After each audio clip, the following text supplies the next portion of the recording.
રામનગરમાં હત્યાની ઘટના રામનગર અંબિકાનગર વોકવે પાસે પતિએ પત્નીની હત્યા કરી ચપ્પુના ઘા ઝીંકી હત્યા કરી પત્નીના અન્ય યુવક સાથે આડા સંબંધ હોવાનું સામે આવ્યું હતું। આડા સંબંધ મામલે ઝઘડો થયો હતો। પત્ની જેની સાથે આડા સંબંધમાં હતી તે યુવક સાથે દેખાઈ હતી। પતિએ ઉશ્કેરાઈ જઈ પત્નીના મિત્રને ચપ્પુ મારવા ગયો હતો પણ ભૂલથી પત્નીને વાગી ગયો હતો।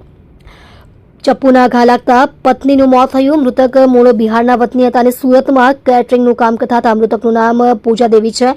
પોલીસે સમગ્ર મામલે લાશને પીએમ અર્થે ખસેડી તપાસ હાથ ધરી છે। આપ જોઈ રહ્યા છો ગુજરાતની સૌથી પહેલા ખબર આપતી Surat express news channel director Rajesh મંગલેની સાથે। આ જે જગ્યા છે અંબિકાનગર સોસાયટીની પાસે પવિત્રા રેસિડેન્સી નજીક જે રામનગરથી આગળ જતા વોકવે આવે છે એ જગ્યા પર રોડની સાઈડમાં બનાવ બનેલ છે। બનાવમાં એવું છે કે પતિ પત્નીના ઝઘડામાં પત્નીનું પતિ દ્વારા ચપ્પુ વતી ઈજા કરતા મૃત્યુ નિપજેલ છે। બનાવનું કારણ એવું છે કે પતિ પત્ની વચ્ચે અન્ય એક પત્નીના મિત્ર બાબતે ઝઘડો ચાલતો હોય અને ગઈકાલ સાંજથી પત્ની મળી આવતા ન હોય જે પતિ શોધતા આ જગ્યા પર આવતા એક અન્ય મિત્ર સાથે પત્ની મળી આવતા બંને વચ્ચે બોલાચાલી થયેલી।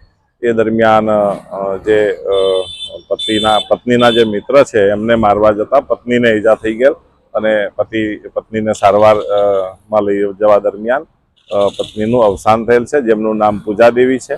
પતિ પત્ની બંને મૂળ બિહારના વતની છે અને અત્રે કેટરિંગના વ્યવસાય સાથે સંકળાયેલા છે, જે મજૂરી કામ કરે છે।